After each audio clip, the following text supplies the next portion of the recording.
Hey guys, welcome back to another video. Today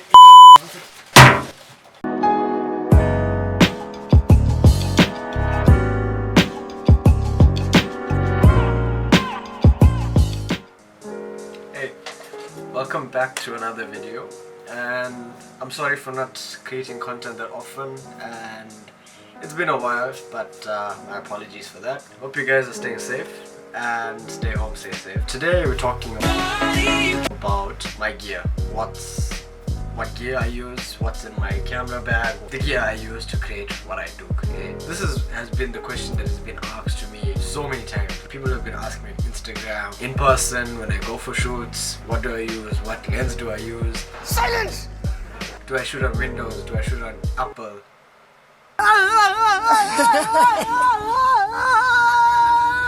Do I shoot on Nikon, do I shoot on Canon? Why not Sony? There's literally tons of things that I do. Some of it may not make sense to you, but for me, I'm comfortable with it, so I think that's really what matters. First up, what camera do I use? So I prefer shooting with Nikon. Many have chosen Canon, Sony, and many others along the line, but I personally prefer Nikon. Nikon is good for photo uses, so whereas Canon is good for autofocus, Nikon is a bit scared with the autofocus side for videoing and so forth. So with Nikon, for photography purposes, excellent, like literally nothing is better than Nikon for me. I always wanted to try shooting with Sony Alpha.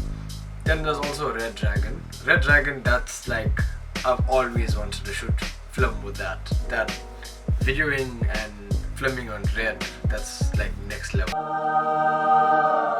Just so if some of you don't know, Red Dragon cameras are nearly like cinema grade cameras. They shoot in 8K and they sell for like 90 to 100,000 rand. So they're quite expensive. I'm shooting with the Nikon D5300. Not the best camera, but it's working for me. So together with the camera that I do use, I do have an off-camera flash. It doesn't really matter what flash you have. You just need to check up whether if it has high-speed sync and all of these things here. There's a lot of features that flashes do have. One is slave mode and then dry. There's TTL, there's manual, and RPT. I personally shoot in manual. I don't use TTL or all of that nonsense there. Then together with the flash, I do have a softbox that goes on top of the flash. So for those of you who don't know, a softbox is a diffuser for the light. The softbox softens the light for taking out portraits and...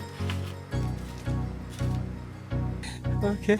A softbox is basically this, goes on top of the flash and it diffuses the light. Next, people have asked me, what lens do I use? What lens should I buy? I'm buying a camera, what lens should I get?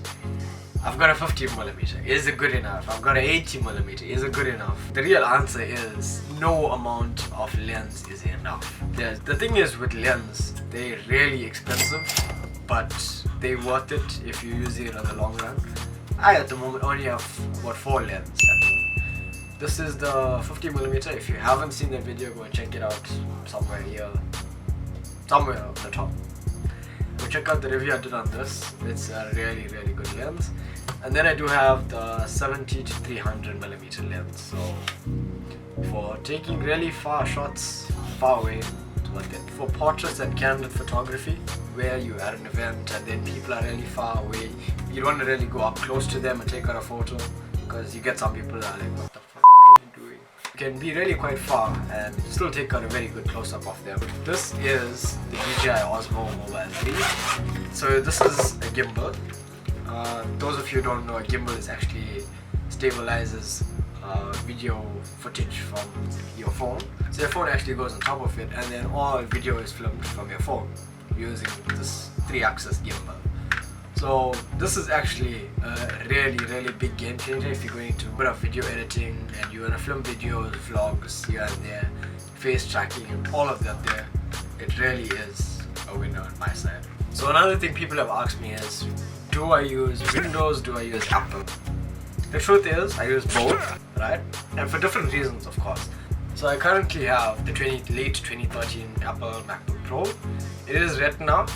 I use the MacBook for editing photos, video, color grading video, not editing video. Use it for color grading video, editing photos, that's about it. We do have the HP Pavillion. This I use for video editing. So the HP is more powerful than the MacBook Pro. So I use that for video editing, and that helps me fly through video editing. When it comes down to photo editing, people have asked me what do I use? Do I use Lightroom or do I use Photoshop? The truth is, I use both. So why do I use both? So the truth is, I shoot in RAW, so I need to export it to Lightroom, change the colors and color grade it to what I like, and then I send it to Photoshop for the manipulation part. I was one of those people where I'll be like, I'll do it in Photoshop. So don't do that. Trust me, you learn it the hard way. You'd rather take out your photo as what you'd want it to be in the end after Photoshop and Lightroom. So another thing that you're gonna need at some point, somewhere, whenever you're shooting, is a tripod. Legit. The tripod is your best friend. You'll need it when you least expect it. Just get one. It's not even expensive. It's like what, 150 bucks, 200 bucks. Whether it's for shooting HDR shots or a night shot or even vlogging, you're gonna need this at some point. So get one. So yeah guys, this sums up the video. Please leave a like, share, comment, subscribe. I really appreciate it. Catch you on the next one. Out.